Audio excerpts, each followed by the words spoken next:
Hi எல்லோருக்கும் வணக்கம். Bigg Boss season 8 Tamil. So இந்த வீடியோவில் நம்ம செகண்ட் எவிக்ஷனும் வந்துருச்சு நியூஸு. ஸோ கன்ஃபார்ம் ஆகிடுச்சு. நான் ஏற்கனவே சொன்னேன், பவிக்கும் தீபக்கும் வந்து பயங்கரமான ஒரு டிஸ்கஷன் வந்து போச்சு அப்படின்னு சொல்லிட்டு, அதனால தான் ப்ரொமோவே டிலே இன்னைக்கு. பட் ஃபைனலாக மேக்கர்ஸ் வந்து பார்த்தீங்கன்னா முடிவு பண்ணிட்டாங்க. வெளியே நல்ல அவர்ஷன் இருக்குது மக்கள்கிட்ட, அதனால் தீபக்கை தூக்கிடுவோம்னு சொல்லி தூக்கிட்டாங்க போல தெரியுது. சூப்பரா, நல்லா இருங்க. எல்லாம் வந்து பார்த்தீங்கன்னா பிஆர் வச்சுட்டு போங்க. நெக்ஸ்ட் டைம் பிக் பாஸ் போகும்போது ஒரு ஏஜென்சி பிடிச்சிட்டு போங்க. சரியா? தகுதியே இல்லாமல் நீங்கள் உள்ளே போய் ஒன்றும் பண்ண தேவையில்ல.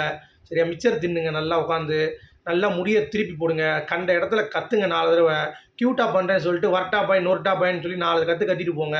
சரியா? அப்புறம் டாஸ்க் விளாடாதீங்க, எந்த ஒரு டெடிகேஷனும் காட்டாதீங்க. ஐயோ பயமாக இருக்குது, ஒன்றும் தெரியாது, பேச்சு திறமை கிடையாது, ஒரு வெங்காயமும் கிடையாது. எல்லாம் உள்ளே போய்க்கோங்க. நல்லா வெளியே வந்து பார்த்தீங்கன்னா 4 பேரை வச்சுக்கிட்டு நல்லா உள்ளே உட்காந்து சோத்தை தின்னுட்டு தூங்கிட்டு வாங்கடா. சூப்பராக இருக்கும்டா. பிஆர் வச்சுட்டு போங்கடா. அடுத்து எவன்லாம் உள்ளே பிஆர் வச்சுட்டு போனானோ அவனெல்லாம் வந்து பார்த்தீங்கன்னா தூக்கி கொண்டாடுறீங்க உள்ளே. சரி, பிஆர் வச்சுட்டு எஃபர்ட் போட்டாலும் பரவாயில்ல. இப்போ முத்து பிஆர் வச்சுருக்கான், எஃபர்ட் போடுறான் உள்ளே. அப்புறம் நம்ம இப்போ உள்ளே இருக்கிறது யார், ஜாக்லின் எடுத்துக்கோங்க, பிஆர் வச்சுருக்கா, எஃபர்ட் போடுறா. சரி ரைட்டு. சரி, பவிக்கு என்ன இருக்குது, பாதி பார்ஷலாக தெரியுது எனக்கு. இன்னும் எஃபர்ட் போடல, உள்ளே புஷ் பண்ணுறீங்க சேனல் சைட்லேருந்து. விஜய் விஷால் ஒரு வெங்காயம் பண்ணுறதில்ல, அவனை அழகாக புஷ் பண்ணுறீங்க. சூப்பர்ப்பா, இப்படியே பண்ணுங்கள். ரொம்ப அருமையாக இருக்குது, பார்க்குறது ரொம்ப அதிசயமாக இருக்குது. அதாவது சவுண்டு பவித்ராலாம் உள்ளே இருக்கும் பொழுது தீபக்கு மஞ்சரி மாதிரி பிளேயர்ஸ்லாம் வெளியே போகும்போது சூப்பர் அருமையாக ஷோ நிகழ்ச்சி நடத்துறீங்கப்பா. அடுத்த தடவை வந்து பார்த்தீங்கன்னா பிஆரை அழகாக கொண்டு போய்க்கோங்க. நெக்ஸ்ட் சீசனுப்பா சௌந்தர்யா போய் ஜெயிச்சுட்டு வருவாங்க. இப்போ பிஆருக்கு போன வட்டம் பிஆர் அக்கா ஜெயிச்சாங்களே, இந்த வட்டம் பேக்கரி அக்கா. அடுத்த வட்டம் டெய்லர் அக்காவோ இல்லை வந்து வாடகை அக்காவோ இல்லை வந்து வேறு எந்த அக்காவோ உள்ளே போய் அந்த ஏஜென்சியை புக் பண்ணிடுங்க. சரியா? புக் பண்ணிவிட்டு ஸ்ட்ரெயிட்டாக போயிருங்க. உள்ளே போய் எதுவும் பண்ண தேவையில்லை. வரும்போது சௌந்தர்யாட்ட சில டிப்ஸ் கேட்டுக்கோங்கப்பா. சரியா? நம்ம பிஆரை காட்டியும் பேக்கரியை காட்டியும் 2-3 டிப்ஸை கேட்டுட்டு அழகாக வந்து பார்த்தீங்கன்னா ஜெயிச்சுக்கோங்க. சரியா? முட்டா பயலுங்களாம், என்னடா ஷோ பண்ணுறீங்க, அறிவு இது இருக்கா இல்லையா? அப்போ பிஆர் வச்சுட்டு போகணுன்னா அப்புறம் எதுக்கு நாங்கள் வந்து உள்ளே இருக்கோம், எதுக்காக எங்களுக்கு அதை சொல்கிறாரு பாருங்கள். ஃபோனை எடுத்துகிட்டு போய் கொடுத்துட்டு போயிட்டேன் அப்படின்றார் தீபக். எப்படி? ஃபோனை எடுத்துகிட்டு நான் கொடுத்துட்டு போயிட்டேன், அவ்வளோதான். நான் வந்து யாருக்கிட்டையுமே அந்த ஃபோனை கொடுக்கல, எல்லோரும் கொடுத்துட்டு போகிறாங்க. நான் வந்து எனக்கே தான் வச்சுருக்கேன். என்னுடைய பாக்ஸில் பிக் பாஸில் கீழே இருக்குங்க, ஆனே பண்ணல. தீபக் ஹேண்டில்லேருந்து ஒரு போஸ்ட் கூட தீபக் சப்போர்ட் பண்ணுங்க அப்படின்ற மாதிரி வந்தது கிடையாது. அப்படிப்பட்ட ஒரு மனுஷன். சரி வா, நமக்கு ஏதோ இருக்குது, நம்ம போய் விளையாடுவோம், எனக்கு ஓட்டு போட்டால் உண்டு அப்படின்ற மாதிரி அவர் சேஃப் கேம் விளையாண்டாருங்க. நான் இல்லைன்னு சொல்லலை. அவர் கேம் வயசில் கொஞ்சம் பூவர் தான், நான் இல்லைன்னு சொல்லலை. பட் அந்த டெடிகேஷன் இருந்துச்சு, உண்மையாக இருந்தார்ல அவருக்கு. இந்த கேமே ரியாலிட்டி தானே. யார் ரியலாக இருக்கா, ராவாக இருக்கா, ரியலாக இருக்கா அப்படின்னு சொல்கிறீங்கல்ல.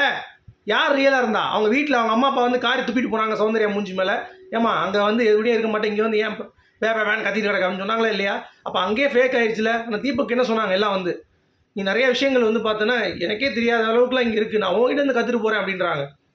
அங்கே பார்த்துட்டு இங்கே பார்த்துட்டு நிறைய டிஃப்ரென்ஸ் தான். அவரே சொல்கிறேன், எனக்கு இந்த வீடு சேஞ்ச் பண்ணிச்சுன்றார்.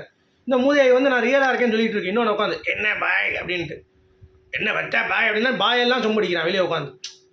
இதெல்லாம் கோடு வேர்டு போல தெரியுது. இது தீபக்கு வந்து தெரியாமல் போய் உள்ளே போய் கஷ்டப்பட்டு வேதனைப்பட்டு இப்போ வந்து பார்த்தீங்கன்னா எலிமினேஷனுக்கு உள்ளே வந்து கூட்டு வந்திருக்காங்க. சூப்பர்ரா. உள்ள பேக்கரி அக்கா, மிக்சர் பவி எல்லாம் உள்ளே இருக்கிறப்ப ஒரு டாஸ்க்குக்கு ஒரு டெடிகேஷன் கொடுத்த ஒரு மனுஷன். எல்லா டாஸ்க்லேயும் ஏதோது ஒன்று பண்ணணும் அப்படின்றத துடித்து ஒரு விஷயம் பண்ண ஒரு மனுஷன். சரியா? நம்ம வந்து எவ்வளோ தூரம் தான் தூக்கி பிடிக்கிறது. நம்ம பிஆர் இல்லாமல் ரிவ்யூவர் நான் உட்காந்து பேசினா மட்டும் ஓட்டு போட்டுருவாங்களா எனக்கு? ஒரு வெங்காயம் போட மாட்டானுங்க அவருக்கு. கேட்டால் தீபக் பிஆர் மாங்க. இப்போ சொல்லுவாங்க, ஹே ஒரு தீபக் பிஆர் அடிமாங்க. ஆமாண்டா, தீபக் பிஆர் தான்டா. ஏண்டா சொறி பண்ணீங்களா? நீங்களே பிஆர் எடுத்துகிட்டு போய் உட்காந்து பிஆருக்கு அவ்வளோ சொம்படிக்கிறீங்க, நான் பிஆர் இல்லை ஃபேனுன்னு. அப்போ நான் இயல்பாக வந்து நேச்சுரலாக இருக்கிறேன், நியூட்ரலாக இருக்கிறேன், வந்து தீபக் சொம்புன்னு சொல்லிட்டு போகிறேன், உனக்கு என்ன மூடிட்டு போ. ஆனால் நிஜமாக சொல்கிறேன், கேடுகட்ட பிக் பாஸ் ஆகிடுச்சு. இந்த பிஆர் அடுத்த வட்டம் ஒழிச்சா மட்டும்தான் விஜய் டிவி வந்து பார்த்தீங்கன்னா ஓரளவுக்கு ஒரு ஃபேரான வின்னருக்கு வந்து கொடுக்க முடியும் அப்படிங்கிறது தான். இப்போ உள்ளே இருக்கிறதுல எவன் இருக்கான் பிஆர் இல்லாமல்? எல்லாரும் பிஆர் தான் வச்சுருக்கேன். எந்த பிஆர், நான் இப்போயும் சொல்கிறேன், எந்த பிஆர் பெரிய பிஆர் அடித்து காட்டுறா, இந்த சீசன் டைட்டில் தூக்கிக்கூடா அப்படின்ற மாதிரி தான் இந்த சீசன் வந்து உருப்புறாமல் போயிடுச்சு அப்படிங்கிறத சொல்லிட்டு இந்த வீடியோ நான் முடிக்கிறேன். உங்களுடைய கருத்துக்கள் என்ன அப்படிங்கிறத சொல்கிறேன். I may be harsh, but that is the reality from my view. இது என்னுடைய வியூ பாயிண்ட். உங்களுக்கு எப்படி இருந்தாலும் இருந்துட்டு போட அது எனக்கு கவலை இல்லை. இன்னும் சந்திப்போம். Good bye, thank you.